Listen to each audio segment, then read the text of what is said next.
100 करोड़ हिंदुओं की यात्रा है ये, हमारी नहीं है। जिस देश में जितने हिंदू रहते हैं उन सब की यात्रा है।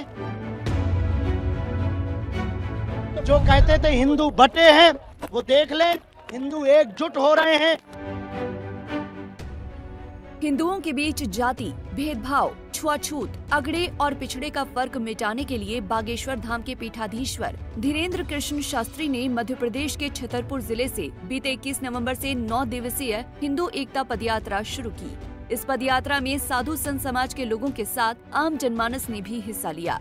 बागेश्वर धाम के पीठाधीश्वर धीरेन्द्र शास्त्री के इस पदयात्रा में शामिल होने के कारण लोगों की भारी भीड़ देखी गई। ये पदयात्रा पहले दिन ग्राम गढ़ा तिराहा से होते हुए लगभग 20 किलोमीटर दूर ग्राम कदारी तक पहुंची। 4 दिनों तक ये यात्रा छतरपुर जिले में ही रही। धीरेन्द्र शास्त्री 160 किलोमीटर तक चलने वाली इस पदयात्रा में पैदल ही निकले।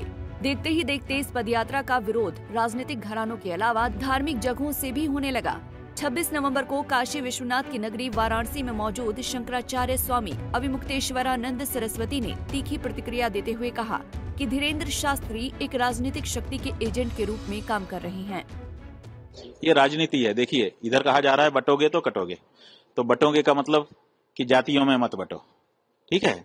तो जातियों में ना बटे हिंदू जनता एक मुश्त हमको वोट देती रहे, ये जो यहाँ के नेता की भावना है, उस भावना को जनता के बीच में ले जाने के लिए धीरेन्द्र शास्त्री को मोहरा बनाया गया। इसीलिए वो जो सनातन यात्रा कर रहे हैं, वो नारा क्या लगा रहे हैं? नारा लगा रहे हैं जात पात की करो विदाई और हिंदू हिंदू भाई भाई। तो जात पात की बिटाई करो, माने जात पात से बट रहे हैं। यही तो कह रहे हैं ना कि बटोगे तो कटोगे, तो माने जात पात में मत बटो। दूसरी पार्टियां जो है वो जात पात की राजनीति कर रही हैं, तो ये कह रहे हैं कि जात पात में मत बोलो, हिंदू हिंदू रहो ताकि थोक वोट हमको मिले। जात पात में जब बट जाते हो तो कुछ हिंदुओं का वोट हमको मिलता है, कुछ हिंदुओं का वोट उस पार्टी को मिल जाता है। तो ये जो नारा है ये कह रहा है कि आप जो है जात पात में मत बटो, थोक हिंदू वोट हमारी तरफ आने दो। अब इसी बात को पुख्ता करने के लिए वो सड़क पर उतरे हुए हैं। इसका मतलब कि राजनीतिक शक्ति के एजेंट के रूप में वो काम कर रहे हैं।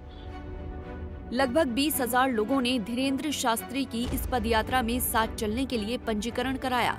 यात्रा 21 नवंबर को बालाजी मंदिर बागेश्वर धाम से प्रारंभ होकर छतरपुर, नौगांव, निवाड़ी, मऊरानीपुर होते हुए 29 नवंबर को ओरछा के राम राजा मंदिर पहुंचेगी।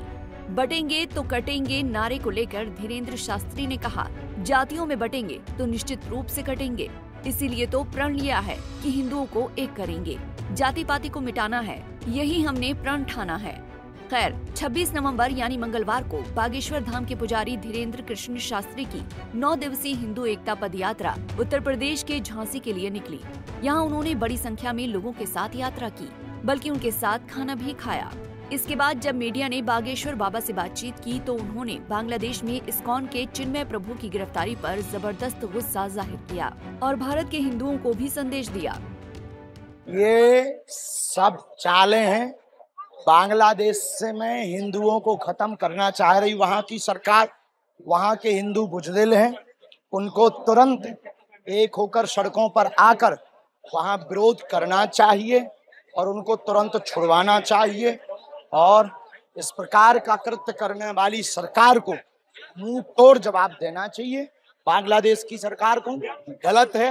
वहाँ के हिंदू अगर कायर ना हो, बुजदिल ना हो, हमारा वीडियो अगर उन तक पहुंचे, वहाँ के हिंदुओं को तुरंत एक होकर के अपनी ताकत दिखानी चाहिए, तभी काम चलेगा। इसीलिए तो हम इस देश के हिंदुओं को बचाने के लिए पद यात्रा कर रहे हैं। तो बांग्लादेश में ये हाल है तो उनके पास तो ऑप्शन है कि भारत के हिंदू हैं, पर भारत के हिंदुओं के पास कोई ऑप्शन नहीं है अगर इन पे हमले होंगे।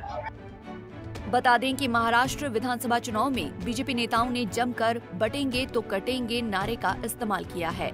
वहीं हाल ही में पीएम मोदी ने देशवासियों से अपील की थी कि देश भर के लोग अगर एक रहेंगे तो सेफ रहेंगे। इसीलिए धीरेन्द्र शास्त्री की पदयात्रा को शक की नजर से देखा जा रहा है। Bureau report, Punjab Kesari TV. हमसे जुड़े रहने के लिए हमारे YouTube चैनल को सब्सक्राइब करें और नई वीडियो की नोटिफिकेशन के लिए बेल आइकॉन को दबाएं।